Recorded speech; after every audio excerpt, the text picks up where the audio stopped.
बाबा साहब चाहते थे जब भाषा का विवाद हुआ कि भारत की भाषा कौन सी हो, तो उन्होंने कहा निश्चित रूप से हमारी जो भाषा है राष्ट्रभाषा देववाणी संस्कृत हो। वर्तमान में हम देखते हैं दक्षिण उत्तर विवाद चल रहा है, कौन सी भाषा किस भाषा में प्रयोग हो। एनईपी न्यू एजुकेशन जो पॉलिसी आई है उसके तहत भी विवाद चल रहा है। लेकिन स्पष्ट मत था बाबा साहब का कि हमारी जो राष्ट्रभाषा है वो संस्कृत हो, देववाणी संस्कृत से ही हमारे भारत की प्रगति संभव है। तो ये बाबा साहब ने साबित करके दिखाया कि नॉलेज इज पावर। एक समय था, मैं बताऊं आपको, कि जिस समय संविधान लिखना था उस समय बाबा साहब के बराबर पढ़े लिखे व्यक्ति जो संविधान लिखने का काम पूरा कर सके ऐसा नहीं थे, और उनको संविधान लिखने का जो हमारा महत्वपूर्ण काम है वो बाबा साहब को दिया गया।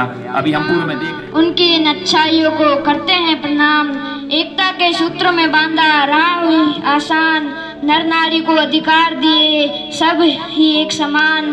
भेदभाव सब दूर करे सिखाई नहीं राह, मनुष्यों को मानवता सिखाई और नए कुछ चाह। मानवता का पाठ पढ़ा के प्रिय सभी के बाबा, सच सच नमन है उनको, नहीं था पसंद उन्हें दिखावा। करके और आपके लिए संघर्ष किया ताकि आप क्लास के अंदर बैठ करके और बढ़िया पढ़ाई कर सके। विकट परिस्थिति के अंदर भारत का सबसे पढ़ा लिखा व्यक्ति डॉक्टर अंबेडकर था। आज दिन तक उनके बराबर किसी ने पढ़ाई नहीं की। मैं जानकारी के लिए बता देना चाहता हूँ, अमेरिका में जिस यूनिवर्सिटी से पढ़ाई की थी और जिस रूम में वह रहते थे, आज वो उनका रूम, उनकी वो खाट, उनकी चेहर वहाँ उन्होंने स्मारक के रूप में बना दिया है। कभी भी आपको अमेरिका जाने का मौका मिले तो वहाँ जाकर। पृथ्वीराज, कक्षा 9वीं का छात्र। मैं आपके सामने एक कविता प्रस्तुत करना चाहता हूँ। कुछ लिखूं तो कम पड़ जाते हैं शब्द, कुछ लिखूं तो कम पड़ जाते हैं शब्द। वो बाबा साहेब हस्ती है महान, जिसकी कलम की ताकत देखकर नतमस्तक है सारा जहान। जिनसे मिला भारत। प्यारे विद्यार्थियों, स्टाफ साथी, श्रीमान प्रधानाचार्य जी, महानता खुद की बजाय दूसरों के लिए कार्य करने में है। भारत के मैं समझता हूं अब्राहम लिंकन है। अब्राहम लिंकन से तुलना मैं क्यों कर रहा हूं? क्योंकि अब्राहम लिंकन ने कानूनी सुधारों के माध्यम से अमेरिका के अंदर दासों का उत्थान किया था। वहां एक दास प्रथा थी, उसको खत्म किया था कानूनी सुधारों के माध्यम से। कुछ ऐसा ही कार्य बाबा साहब ने भारत के अंदर किया है, इसलिए इन्हें भारत के अब्राहम लिंकन कहा जा सकता है। आपके जीवन का दूसरों पर सकारात्मक प्रभाव पड़ना चाहिए। आपके विचारों का, आपके कार्यों का, आपके व्यक्तित्व का सकारात्मक प्रभाव होना चाहिए। मैं समझता हूँ यही महान जीवन है, और इस महान जीवन के पथ पर बाबा साहब बखूबी चले। तो हमें भी उनके जीवन से शिक्षा लेनी चाहिए कि हम अपने जीवन को महान बनाएं। Teachers and all my dear friends, my name is Nidhi Bora. I study in class 6B. Today I am speak few words about Dr. Bhimrao Ambedkar. Dr. Bhimrao Ambedkar is also known as Baba Saheb Ambedkar. He was a great leader of social reformers and the father of the Indian Constitution. He was born on 14 April 1891 in Mew, Madhya Pradesh. His father's name was Ramji Sakal and mother's name was Bhima Bai.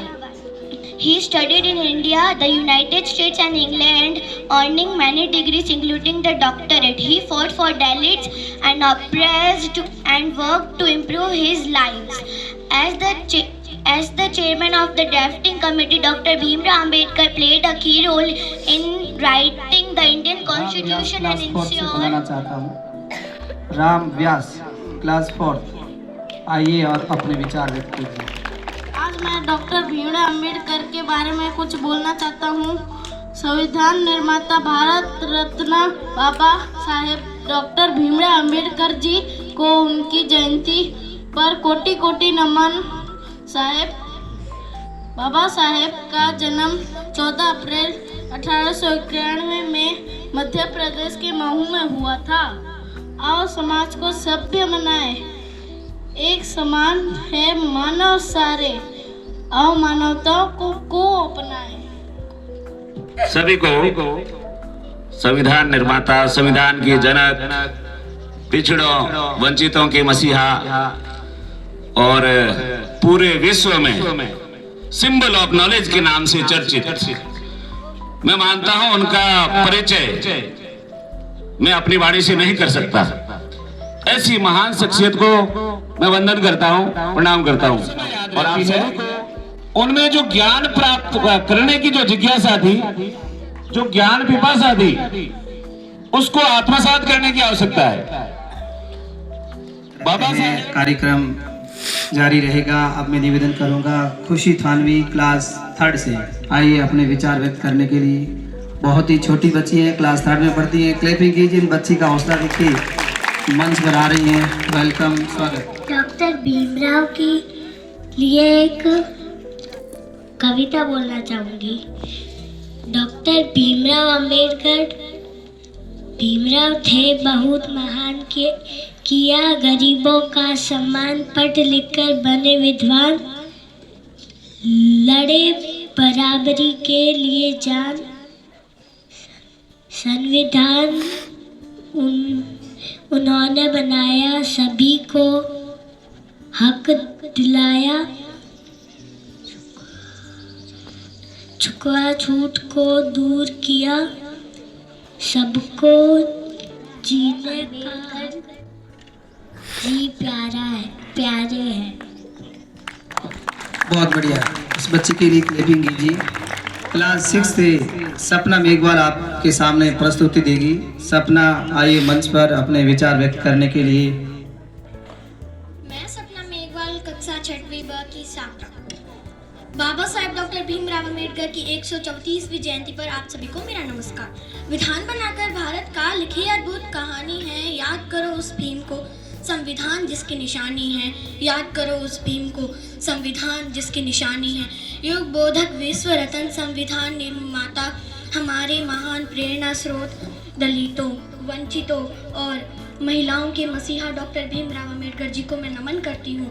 14 अप्रैल 1891 में मध्य प्रदेश के महू में जन्मे बाबा साहेब कहा करते थे कि वह ऐसे धर्म को मानते हैं जो स्वतंत्रता, समानता और भाईचारा सिखाता है। जिसने पढ़ लिया उनको बोलना और लड़ना सिखा देती है। अंत में मैं बाबा साहेब पर कुछ कहना चाहती हूँ। कर गुजर गए जो वो भीम थे, दुनिया को जगाने वाले भीम थे। हमने तो सिर्फ इतिहास पढ़ा है यारो, इतिहास को बनाने वाले मेरे भीम थे। जय भीम, नमो बुद्धाय। धन्यवाद सपना। दिव्या थानवी को आमंत्रित कर रहा हूँ क्लास 7A से। दिव्या थानवी आइए और अपने विचार व्यक्त कीजिए। My name is Dia. I am from class 7A. Today I am going to speak about Dr. Bhimrao Ambedkar. He was born on 14 April 1891 and he is known as the father of Indian Constitution. He was a great leader, social reformer and a lawyer who worked hard for rights. Dr. Bhimrao Ambedkar believed on equality, justice and education for all. He faced many difficulties in his life but never gave up. On 26 January 1950, the Constitution of India, written by him, and came effect. Ambedkar Jayanti is celebrated every year on his birthday to remember his great.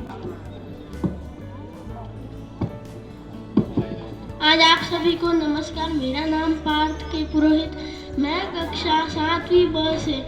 आज मैं doctor Bhimrao Ambedkar ji के बारे में कुछ शब्द बोलने जा रहा हूँ। डॉक्टर भीमराव अंबेडकर